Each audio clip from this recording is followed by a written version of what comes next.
आज हम ये जानेंगे कि मार्शल प्लान क्या है।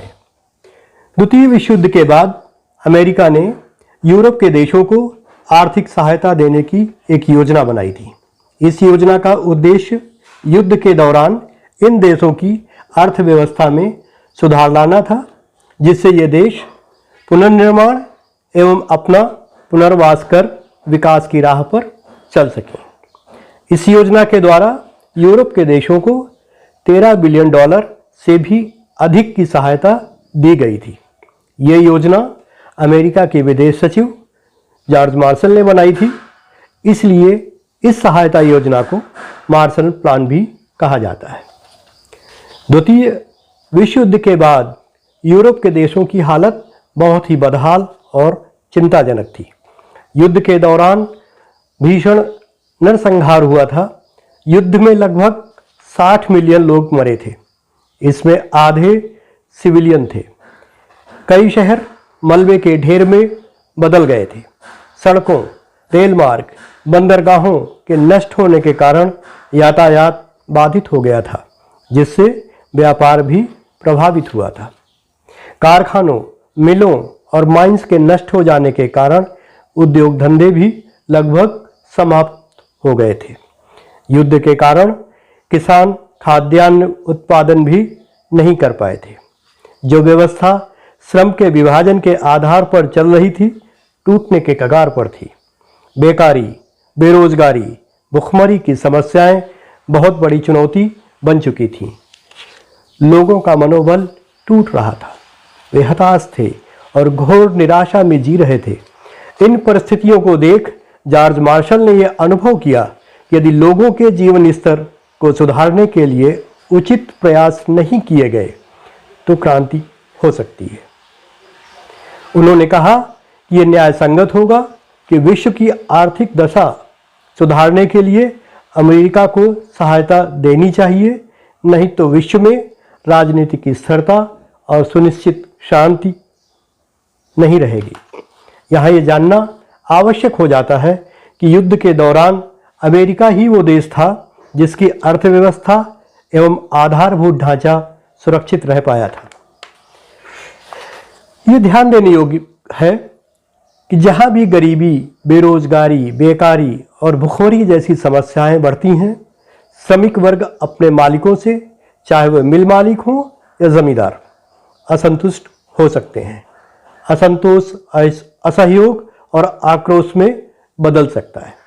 आक्रोश टकराव और बगावत में, और बगावत क्रांति का रूप ले सकती है।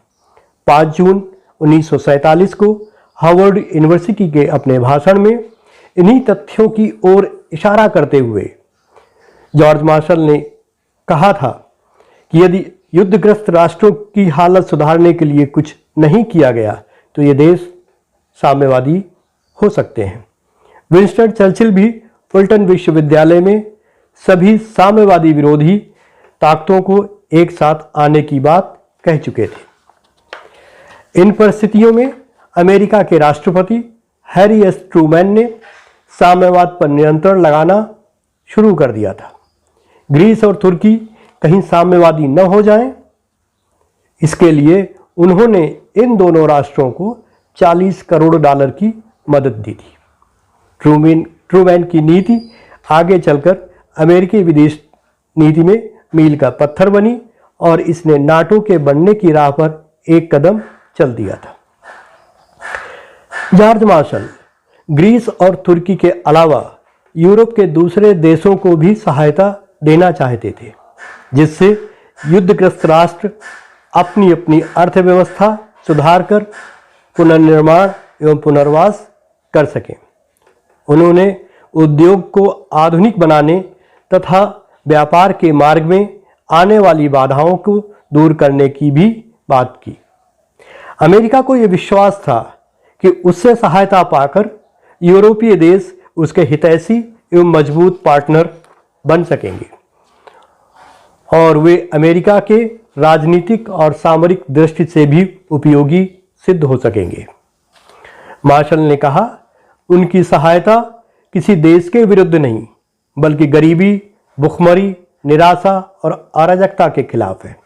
उन्होंने सोवियत संघ और उसके सहयोगी राष्ट्रों को भी सहायता देनी चाहिए, किंतु किन्हीं कारणों से इन राज्यों ने सहायता लेने से इनकार कर दिया। मार्शल प्लान के द्वारा अमेरिका ने 1948 से 1950 के बीच Austria, Belgium, Denmark, France, Greece, Iceland, Ireland, Italy, Luxembourg, Netherland, Norway, पुर्तगाल, स्वीडन, स्विट्जरलैंड, तुर्की, यूनाइटेड किंगडम एवं पश्चिम जर्मनी जैसे देशों को सहायता दी। इन देशों को सहायता बराबर बराबर नहीं दी गई थी। ये सहायता प्रति व्यक्ति अर्थात पर कैपिटा आधार पर दी गई थी। कुछ प्रमुख औद्योगिक शक्तियों जैसे ब्रिटेन, फ्रांस, जर्मनी को ज़्यादा सहायता प्राप्त हुई। मार्शल प्लान का लगभग 26% ब्रिटेन को, 18% फ्रांस को और 11% पश्चिम जर्मनी को मिला। ऐसा इसलिए किया गया था कि बड़े औद्योगिक राष्ट्र तेजी से अपनी आर्थिक रिकवरी को प्राप्त कर सकें। उनकी मजबूत आर्थिक स्थिति का लाभ पूरे यूरोप को मिलने की उम्मीद थी। इटली, जो नाजीवादी जर्मनी के साथ लड़ा था, उसे भी सहायता मिली। स्विट्जरलैंड, जो युद्ध के समय तटस्थ था, उसे भी सहायता मिली। हालांकि इनको मिलने वाली सहायता पर कैपिटा से कम थी। मार्शल योजना का 5% भाग अमेरिका की खुफिया एजेंसी CIA अर्थात सेंट्रल इंटेलिजेंस एजेंसी को मिलता था। 6 वर्षों में उसे लगभग $685 मिलियन मिले। इस धन का उपयोग CIA विदेश में अपने सीक्रेट ऑपरेशंस के लिए करती थी।